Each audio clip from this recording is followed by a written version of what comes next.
Hello, fellow travelers, and welcome to the Adventure Stars podcast. All my loyal listeners, thank you for your continued support. And remember, click that subscribe button, everybody. It's an amazing episode because aboard the mothership is Anthony Stokes. He's the creator of Intrusive Thoughts on Kickstarter. Come aboard as we go traversing the stars. Hello, Mr. Stokes. Thank you so much for coming to the Adventure Stars podcast. Thank you so much for having me. Totally my pleasure, sir. So I always start off with a question of inspiration. So what inspired your love of comics and who your earliest influences? Absolutely. So my real love for the medium is manga. So that was really where I got started. So I love Fujimoto, who does Chainsaw Man. That wasn't my earliest inspiration. He's a relatively new artist, but he kind of put a flame under me as a creator. And then Oda, who did One Piece. I would say those are the two. If I had to name some manga, those would be my two favorite. And then what you got the big ones like Watchmen. That's a great series. You got the big series I watched. I read.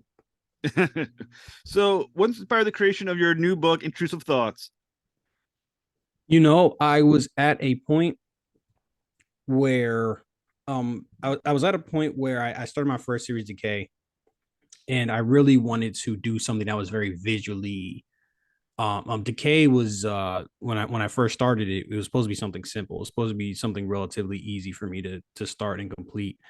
Five issue. It's going to be a 5 issue series, so I want to do something that's going to stretch, and kind of explore more visual stealth storytelling, more metaphors. I got a good understanding of the medium of comics, so that was kind of the jumping off point. Is like with the process. Okay, so what did you learn along your journey creating Decay that's really helped you on Intrusive Thoughts? A lot of technical stuff, man, like margins, printing margins. I had no idea about, like little stuff like that. And then just how to tell a metaphor, and just understanding the medium just better, because comics, it's interesting. It's a pretty, if compared to like movies or TV, it's a pretty limited media technically. I mean, it's just words and images, so you have to be really creative with how you get certain ideas across because there's no sound. And then there's real estate on the page. So really just understanding the medium of comic books better really helped. So at what point did you have the confidence to start writing your own books? Where does that confidence come from? Starting my own books, I've been a writer for a long time. I've been a writer for, oh man, like probably 15 plus years. I was a little kid. I was a freshman going into high school, or excuse me, I was going into high school as a freshman, and I saw the movie Superbad, and I thought that was going to be me. I thought it was going to be, it was me. It was all the worst parts, and I really loved how funny it was, and I loved how all the characters like talked, like they talked in a way that it wasn't realistic per se, but it seemed like natural or genuine. Mm.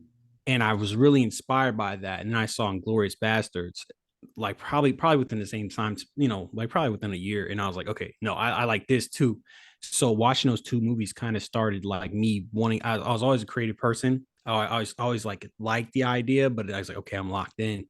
And once I turned 18, I really started writing since then. So it's been I've been doing this for a very long time. I've been doing this probably like, yeah, like I would say like 15 years.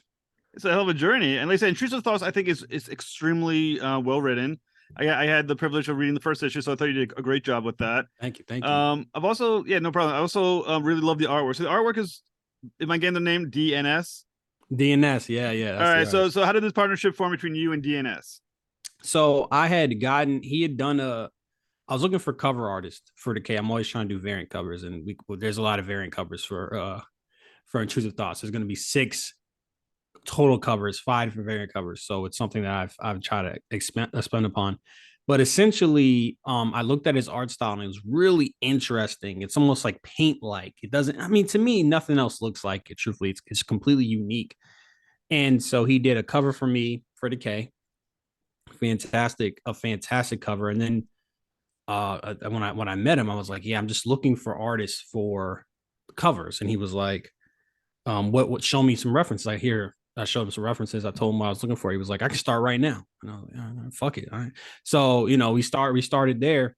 And then 3 covers later, I was like, okay, I know this guy. His style works great, and we have a good rapport. Like, why not bring him on?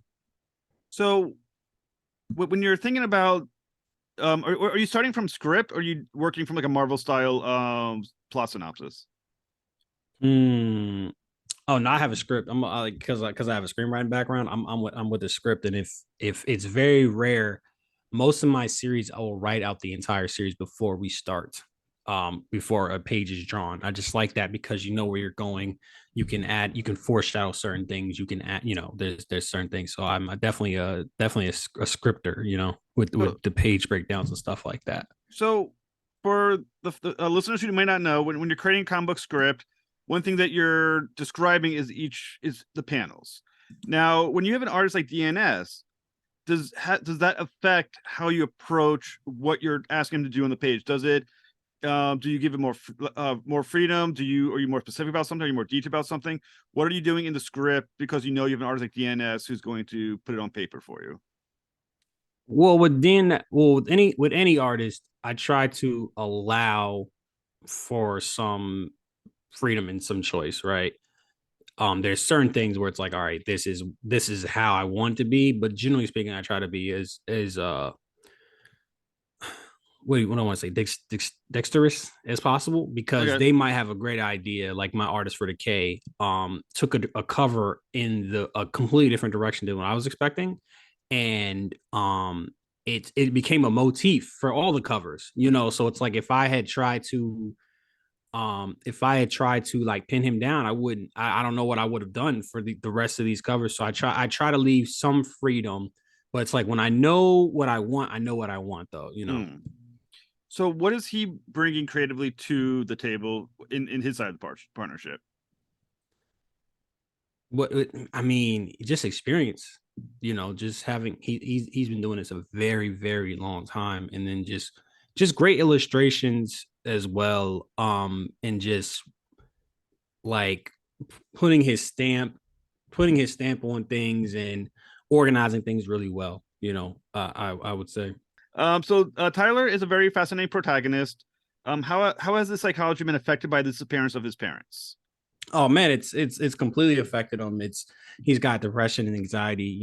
Like obviously fear of abandonment is the big thing I would say, and it's painted his worldview just like it is, and a lot of the series is dealing with the fallback, the fallback from that, and it's going to be it's really cool to get these kind of moments. And I really like when I write a character or I write a story, I really want to leave an impression. I don't want to do anything halfway. It's like I want to leave like I want you to know everything about this character, not everything, but I want you to have a really strong view of this character or this character's perspective, um pretty fast. And I feel like we got it by like page 5, Hmm. like if not or, no, I think it's on the first page. No, on the first page. So I feel like that's really effective storytelling right there. So Tyler discusses his life with his parents just a little bit. So maybe I kind of had a question: is his Mhm. life potentially better without them in his life? His parents or his Because foster parents? well, he mentioned the fighting that existed with his parents. Mhm. Was his life better though with them in the life, or were they, let's say, a negative impact on his life when they were there? You keep asking me some spoiler questions, but I'm a dancing line. I would say it's ambiguous. I would say that that is a question that the person would have to kind of parse and figure out for themselves. Now, another important aspect of the story is the idea of the night terrors. Mm-hmm. Now, for the readers who don't understand, night terrors are what? Night terrors where you just have like a from my perspective is just like a freakishly, like we have nightmares, but an especially vivid nightmares where you can't really sleep, like essentially, that's what I would describe as a night terror. But So, in the life of Tyler, how much of a recent occurrence these night terrors? it's all the time. He can't really sleep. Like he's a bit of an insomniac. He's not in a good place, like at all. So that's tough. So the night terrors being an important part of the story, um, are they generated from his mind, or do they exist externally from him? What is the role of the night terrors within this in the series? The night terrors just kind of show that. So the night terrors are just to be like, this guy has enough problems. The big problem is the sleep paralysis. The sleep paralysis is where, you know, you see something, or you can't move, and you see something. uh People see stuff, right? They have waking nightmares essentially, which is even scarier, I think, than like a night terror, because you can identify that you're somewhat awake, like the details are there, you're lucid enough, and then you have the other side where it's something weird. And I think it's a really interesting concept, and it's also something that is it's got its own lore, you know, like it's my last comic book. It's set in New Orleans, which has, I would describe as like a lore as well. It's like you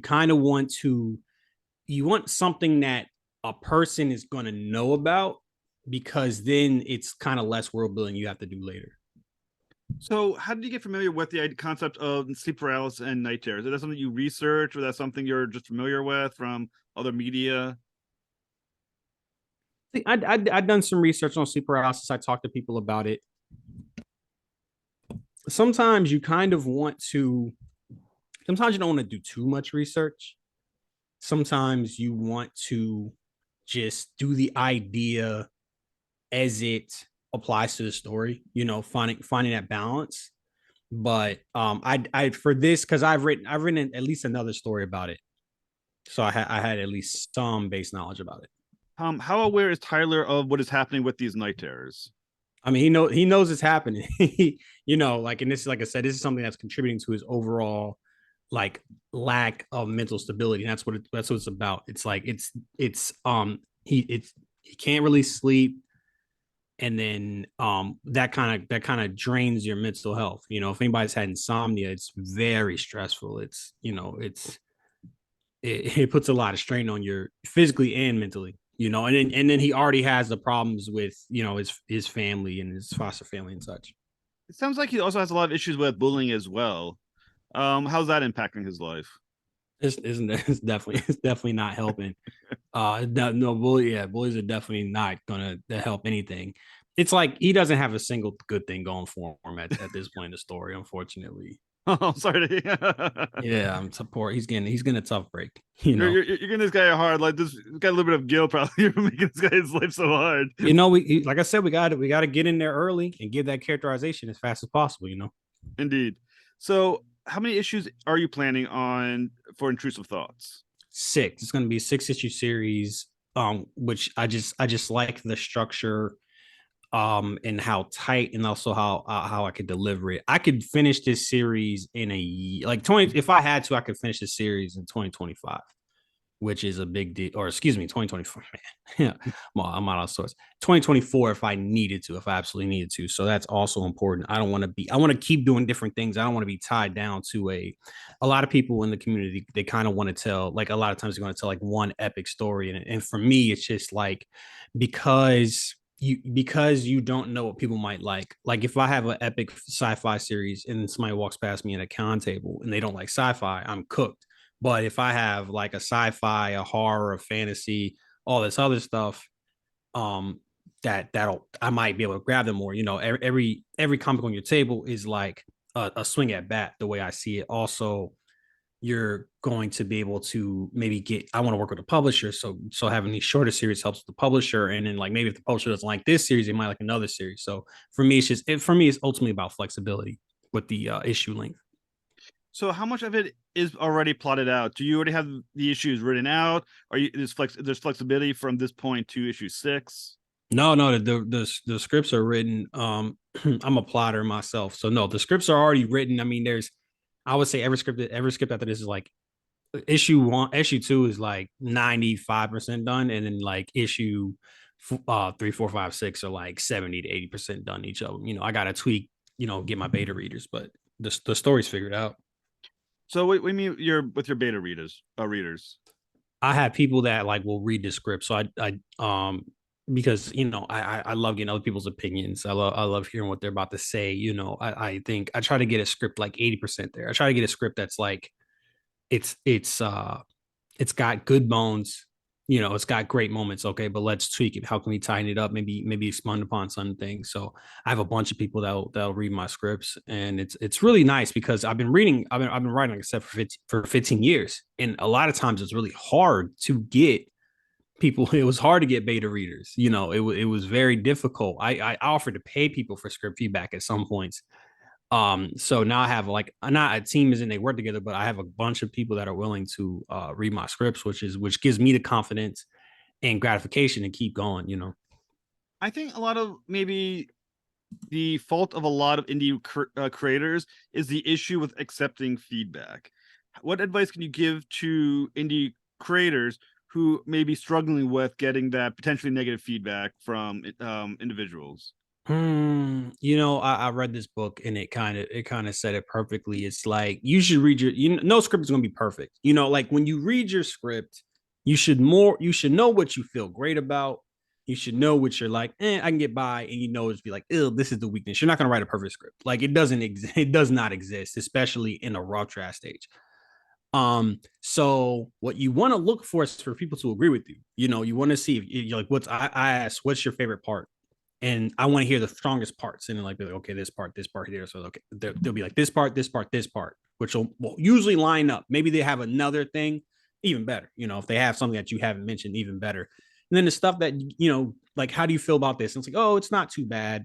Or you can tighten it up, and you can fix that through illustration. You can tighten it up or whatever. And then the weaknesses, you should be on the same page. Oh, this is a problem right here. And then in that, then you need to kind of figure out, okay, what can we do? That's the most important area, like, because stories generally have best parts, right? Like you're generally excited about certain parts of the story when you're writing it.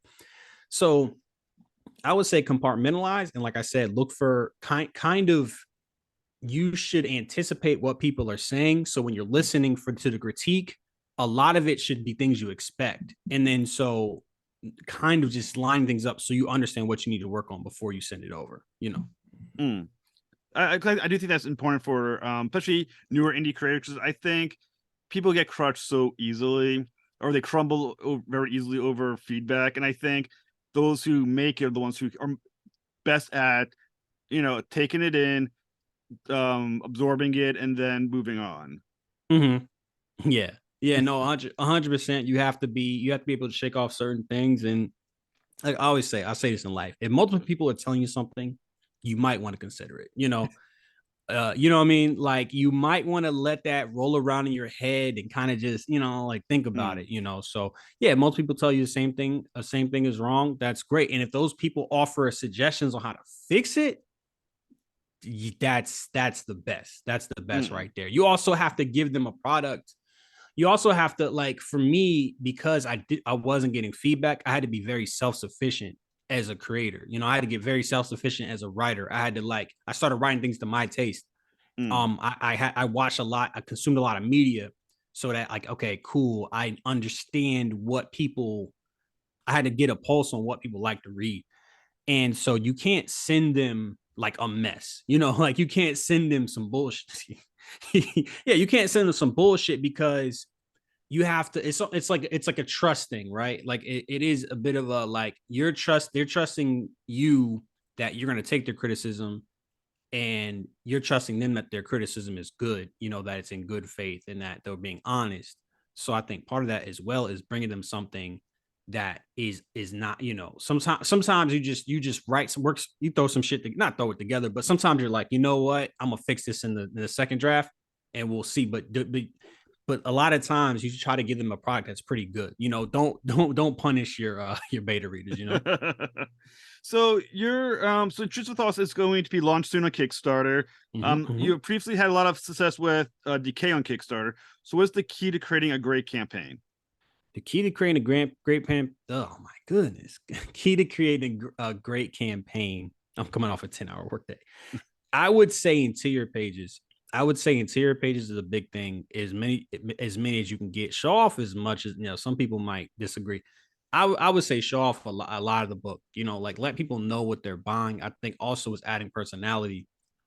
People are people like some people only want like people that buy their comics for because they love their comics, and then I'm like, and some people like are marketing comics in their personality. I just want you to buy it. I don't care. Like, you know, if you like me, you like the comics, whatever, just buy it. So I would say interior art, good design, but the design and stuff, Kickstarter will show you how to do that. You know, they will give you all the tips and stuff, advice you need. But I would say, like I said, interior pages, and add the personality. Do a video, you know, do an introduction, you know, quick one, and then that'll definitely help out. So, which reward tiers are you most excited about in your Kickstarter? I love the variant covers. Yeah. I really I really went out and got some great artists that really liked the project and really put a lot of effort into it. And I just think the covers are gorgeous. I think they don't reveal too much about the story, and I'm not gonna. I mean, I'm not gonna lie, they're bangers. I think people are really gonna like these variant covers. So, does the campaign have stretch goals, and what are they? You know, I'm still thinking about So they, that. you got a lot of stretch goals you got to consider, though. You knows how far this thing could go. Man, yeah, you're right. Yeah, you're absolutely right. You know, they're gonna be digital. I'll tell you that. They are going to be digital stretch goals for that fulfillment. So, when will an Intrusive Thoughts campaign launch? It is going to launch on the 24th of January, and then probably ends like the 22nd of February, probably, or something like that. All right, very cool. I look forward to seeing Intrusive Thoughts hit Kickstarter. Can't wait to make my pledge. And Mr. Stokes, you've been awesome. Thank you so much. Absolutely, man. Thank you so much.